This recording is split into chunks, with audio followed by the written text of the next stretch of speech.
for May the 13th, 2014. Here's a headline. I'm going to put the link to the article below in the description box, right above where you leave the comments. But hold on a minute. I'm going to play the audio in just one moment. Epic. It took just 3 minutes for Trey Gowdy to shame an entire room of journalists into silence. Now, we're talking about Benghazi.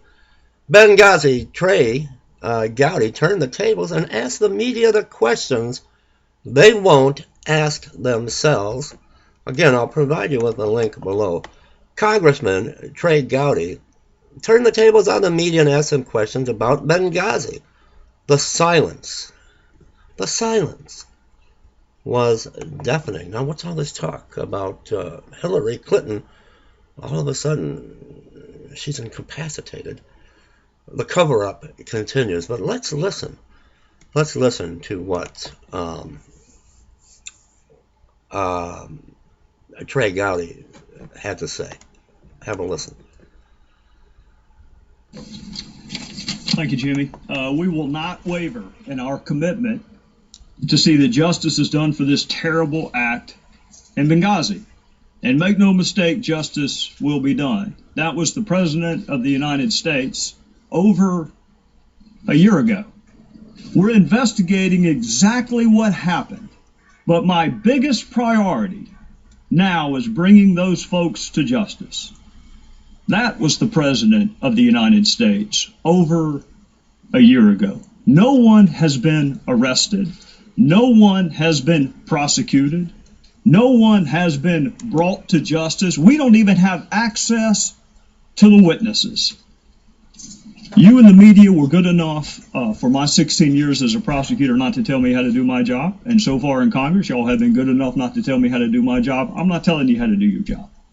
But I'm going to ask you some questions. And if you can't answer these questions, then I'll leave you to draw whatever conclusion you want to draw about whether or not the media has provided sufficient oversight. Can you tell me why Chris Stevens was in Benghazi the night that he was killed?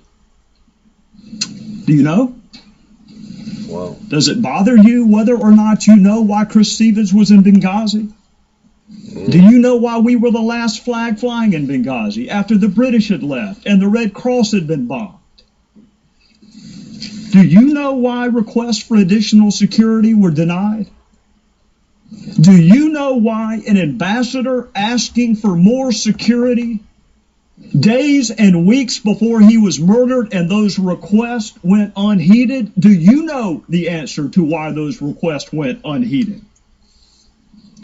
Do you know why no assets were deployed during the siege? And I've heard the explanation, which defies logic, frankly, that we couldn't have gotten there in time.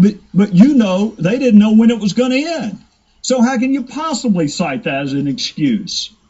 Do you know whether the president called any of our allies and said, can you help? We have men under attack. Can you answer that? Do any of you know why Susan Rice was picked? The Secretary of State did not go. She says she doesn't like Sunday talk shows. That's the only media venue she does not like, if that's true. Why was Susan Rice on the 5 Sunday talk shows? Do you know the origin of this mythology, that it was spawned as a spontaneous reaction to a video? Do you know where that started? Do you know how we got from no evidence of that to that being the official position of the administration? In conclusion, Congress is supposed to provide oversight. The voters are supposed to provide oversight. And you were supposed to provide oversight. That's why you have special liberties, and that's why you have special protections. I am not surprised that the President of the United States called this a phony scandal. I'm not surprised that Secretary Clinton asked, what difference does it make?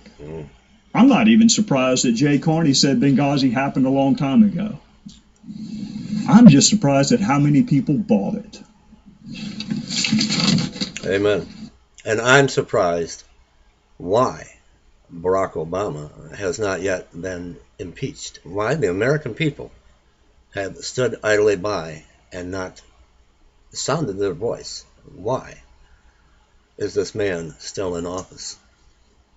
Leave me your comments. subscribe to my channel.